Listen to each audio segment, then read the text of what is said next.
So Tyson, first question. Can you share with us some of your favorite memories from St. David's? Definitely just like, honestly, all the connections and friends that I made and still hold those relationships. And just like playing Celtic football, like playing for coaches like yourself and winning games or trying our best to win games anyways is definitely the memories that I look at most profoundly. Tyson, is there some things that you could give us that helped you develop that you knew you were going to get to the next level? First of all, university and then to pro. Yeah, I mean, both of those steps, like, I don't think I ever really knew that I was going to make them until I made them. I mean, I always just worked really hard, and then when I got recruited by Waterloo and some other universities, then once I signed there, I kind of just ran with that. And same thing, like trying to be professional, just gave it my best shot and hoped that it would work out, and then it finally does, and then, yeah, just honored that it all did. Just to follow up on that, can you tell us then some of the differences to go from high school to university and then university to professional football? Yeah, I think it's honestly just like the quality of people that you see just like keeps improving, right? You like get funneled down into like university athletics, and those people are like really focused and really hardworking, really determined, and then out of those, maybe 1% make it pro, and then you get even more like devoted and focused, and just people really take it seriously as it becomes kind of your career. So I think that's the key difference.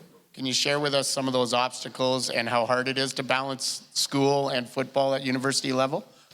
Yeah, for sure. I mean, there's definitely like injuries along the way. I mean, I had a torn Achilles and a few back injuries, so those are kind of the main like obstacles or hurdles that I think of.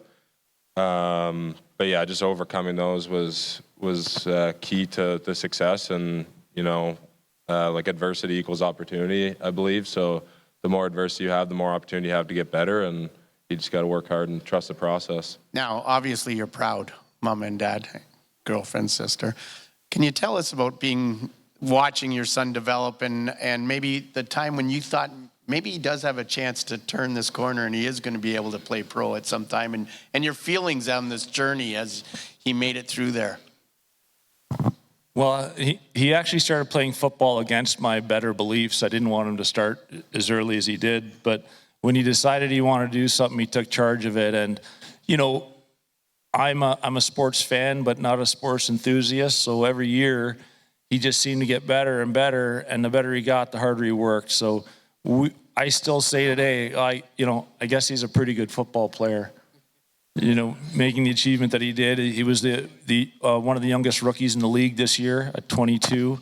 And to play a full season the way he did, 16 games, and be healthy and strong and make it to the Grey Cup is pretty incredible. Yeah. Tyson, we'll come back to you now. Can you tell us the life of being a professional athlete? Like, I know that Toronto's fairly close to home, but there's got to be lots of time constraints on you having to be there every day for practice and probably film and getting prepared for all your away games and those things. Can you just explain to the kids how difficult it can be and how you manage your time and make sure you're on top of your own game doing that?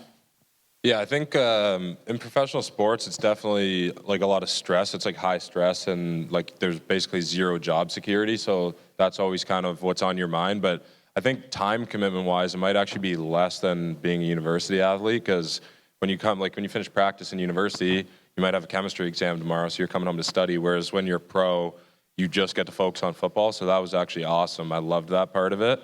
But yeah, like it's definitely a lot of time still. I mean, we were up at 5:30 in the facility for 7, and you might get a day off a week if you're lucky. So for those like 6 months all summer long, you're pretty much in Toronto in work mode. But I mean, like you said, I mean, Toronto's close to home, and I was extremely fortunate to get drafted there. I mean, I could have been drafted to Saskatchewan, and I'm sure that would have been, or anywhere else, Winnipeg, BC, any of the other 9 teams. I'm sure that would have been a great opportunity too. But it's just like awesome to be home and be able to see my family and have like past coaches come to games, and yeah, it's just really special. What advice could you share to all the people in the audience here right now?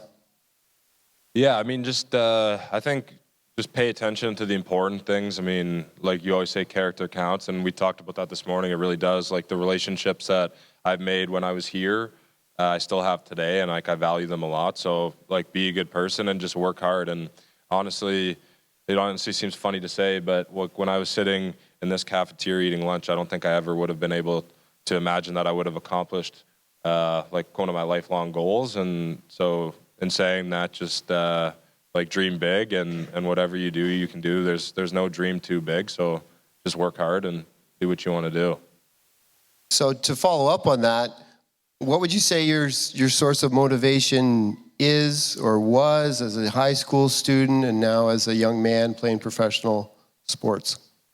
Yeah, I think like I was just always motivated because I loved playing the sport so much, and I think like in turn it kind of kept me on a good path too, like academically and socially. Like I always knew that I wanted to go to university, and to do that I had to have good grades and you know, like not get in any trouble or anything. And then when I was in university, same thing. Like school kind of became an outlet to play more football, so I just like did what I needed to do in the classroom to continue being able to play, and then you get your degree and then move on. And so it was all kind of intertwined, but it all worked out in the end.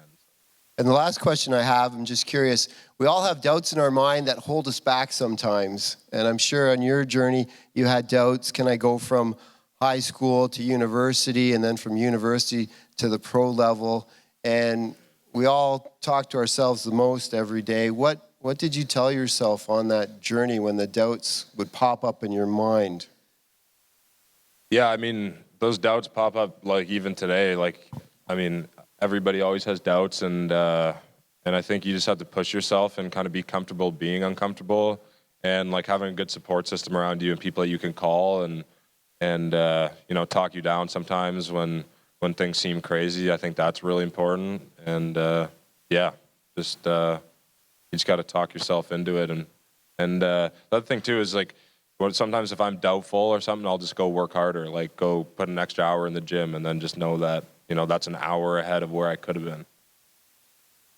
Well, that's a great response. Thank you very much.